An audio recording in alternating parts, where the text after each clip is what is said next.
Welcome to the Chopin channel. I'm Roberto Poli. Wilhelm von Lenz, a Baltic German Russian diplomat and author who studied with Chopin in the 1840s, reported that the beginning of the waltz in D-flat major, opus 64 number 1, according to Chopin, should unroll like a ball of yarn. Lenz recounted that Chopin would compress the first 4 bars almost into 2 bars, and that the real tempo came in with the bass in the 5th bar. As I attempted to make sense of this information, I arrived to several possible solutions. If the first 4 bars were to be compressed almost into 2 bars, should the waltz begin faster than the molto vivace indicated and establish the desired tempo slower as the main theme begins in measure 5? This is what Ignaz Friedman did in his 1923 recording. Not in the opening, though, but in the recapitulation.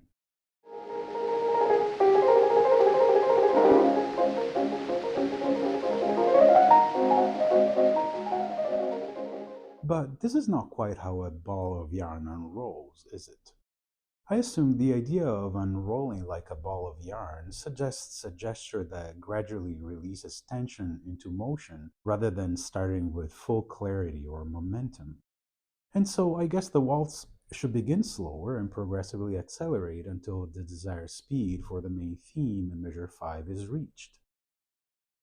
This is what Friedman does in the opening of the recording.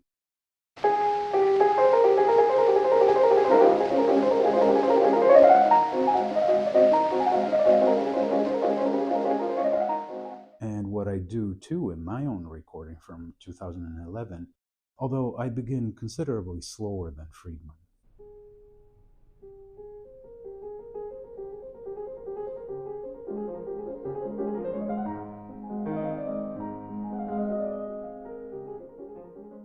Now, I don't know whether Friedman knew of the description that Wilhelm von Lenz gave about what Chopin did in the opening, but it's interesting that his recording features aspects that resemble that description, perhaps a result of interpretive traditions from the late 19th century. Why didn't Chopin find a way to notate this specific interpretation in the score? Or a better question is, could he? The answer is simple, and I mentioned a similar case in my previous video in regard to the end of the scherzo in C-sharp minor, opus 39. Here, I believe Chopin intended an acceleration from dotted half notes to quarter notes, and the marking stretto may provide a clue.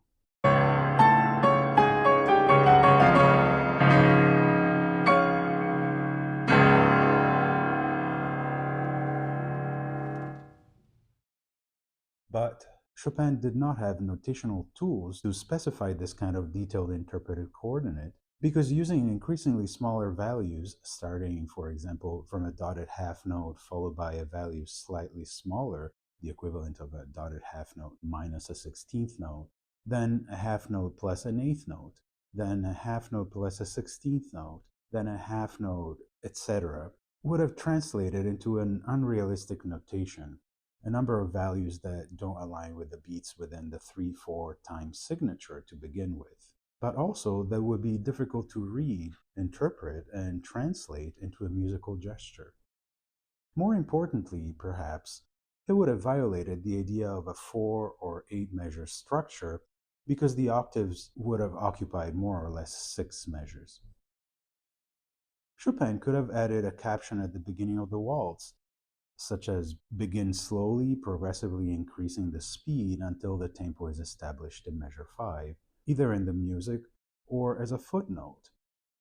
But this type of instruction was not in use at the time, and it's a practice that came into use only over the past few decades. Perhaps indicating sostenuto in the opening measure, followed by the marking accelerando and dashes extending to the end of measure 4, could have helped.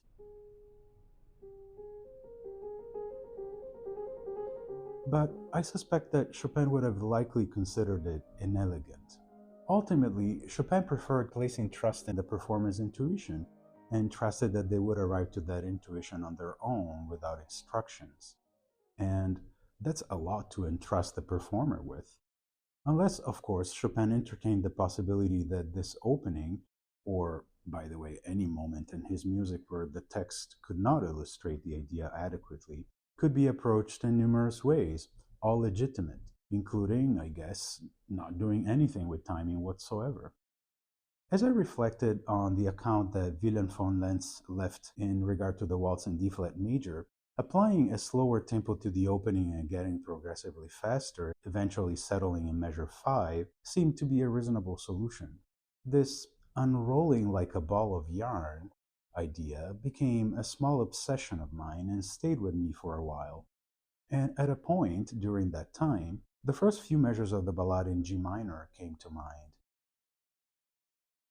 Since a special notation to imply the effect was not available, could they also unroll like a ball of yarn?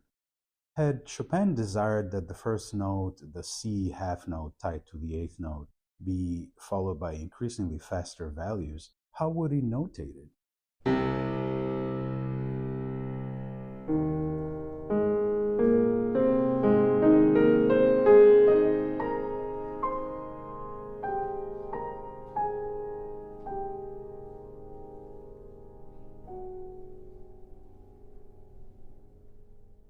Just like what I described a minute ago in the case of the waltz and the scherzo, and we saw what that would mean in the case of the scherzo, the kind of notation involved would be visually confusing and would likely violate the metric system of four measure groups in place.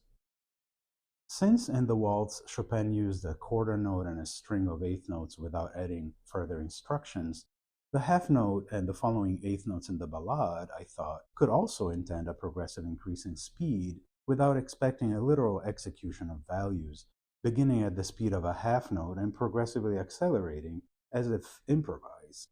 The first eighth note slightly shorter than the half note, the second even shorter, and so forth until the speed of an eighth note is reached sometime while the ascent occurs.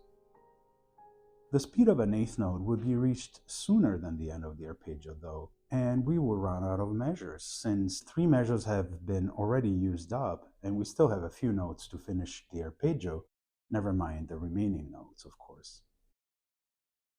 In any case, you see how absurd this notation would have been. Could the marking pesante then, inscribed as the eighth notes begin, imply just that? Pesante, the Italian word for heavy, might evoke a dragged, tentative emergence, something effortful at first, then progressively easier.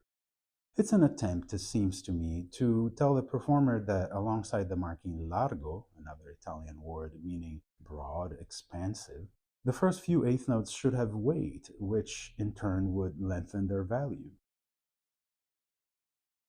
Then the context, some sort of broad improvisation, would dictate what to do with the ascending pattern. Always concerned with structural and metric matters, Chopin may have notated the opening C as a half note tied to an eighth note, not only in order to accommodate a specific number of notes within the framework of the 8-measure phrase he had in mind, but also to have the Cs of the ascending arpeggio fall on the strong beats, the first and third beats of the following 2 measures, creating clear structural landmarks.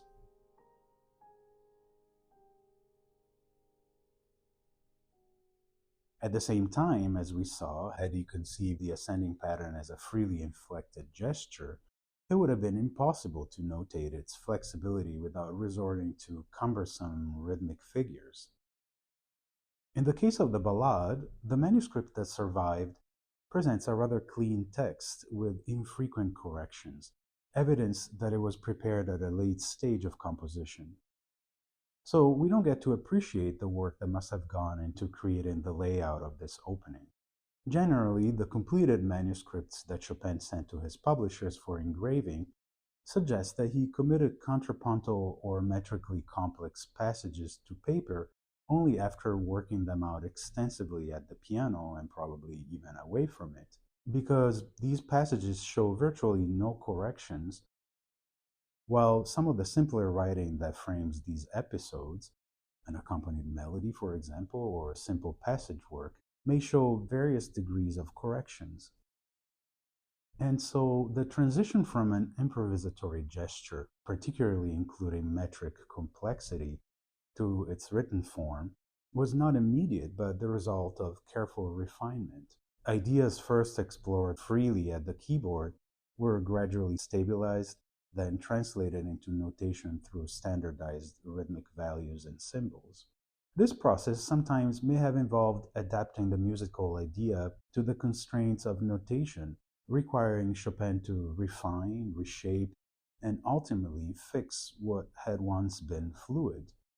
If I'm correct in regard to the opening of the ballade and a possible attempt to evoke something at first slow, then progressively faster, illustrated by the marking pesante that accompanies the first measure, then one can imagine that the rhythmic distribution of this initial gesture had been planned in advance, despite its rigidity expressed in the long value followed by equally faster values.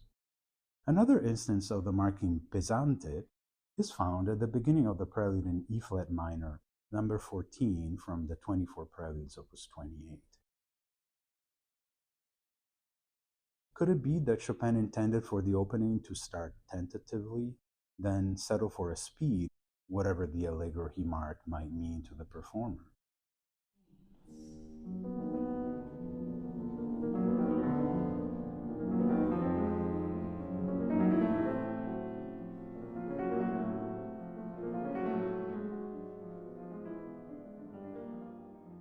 The opening measures of the waltz in D flat major, the first ballade, and the 14th prelude are rather different examples of how music can potentially unroll like a ball of yarn. In the case of the waltz, the testimony by Wilhelm von Lenz is crucial because the text does not show the initial hesitation. In the case of the ballade, combining a long value with a string of short values accompanied by the marking pesante may allude to a sense of tentativeness in the ascent of the first few eighth notes. In the 14th prelude, the marking pesante may have aimed at illustrating that tentativeness in the first few beats. How many passages in Chopin's works could unroll like a ball of yarn? I'm thinking of the Polonaise opus 44, whose introduction begins with ominous gestures in eighth note triplets over two measures.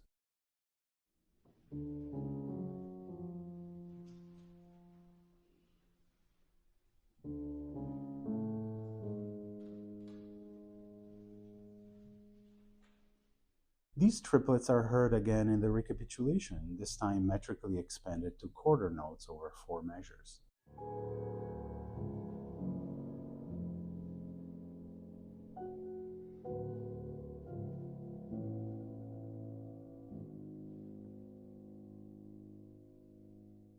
Were we to draw a correlation between the tempi of these two passages, I wonder whether it would be reasonable for the introductory measures to unroll like a ball of yarn, beginning at a slower pace and increasing the speed as the motif grows in volume.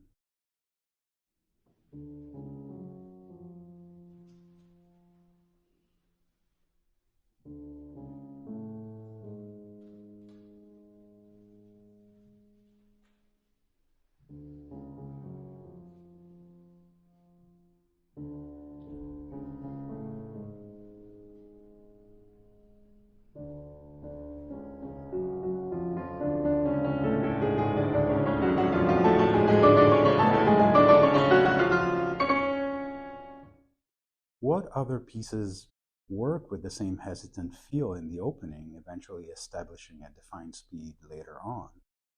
Could the Waltz opus 18 be one of them?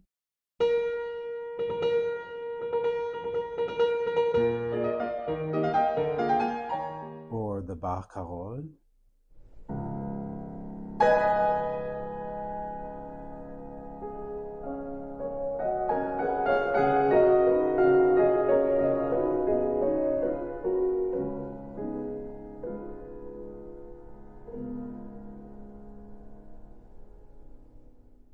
What about the fourth ballade?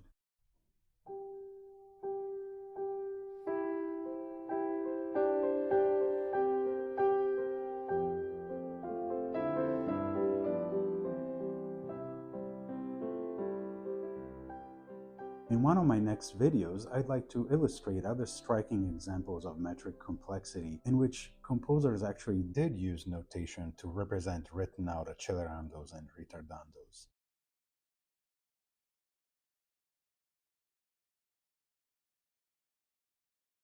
If you like the content of this video, consider liking and subscribing.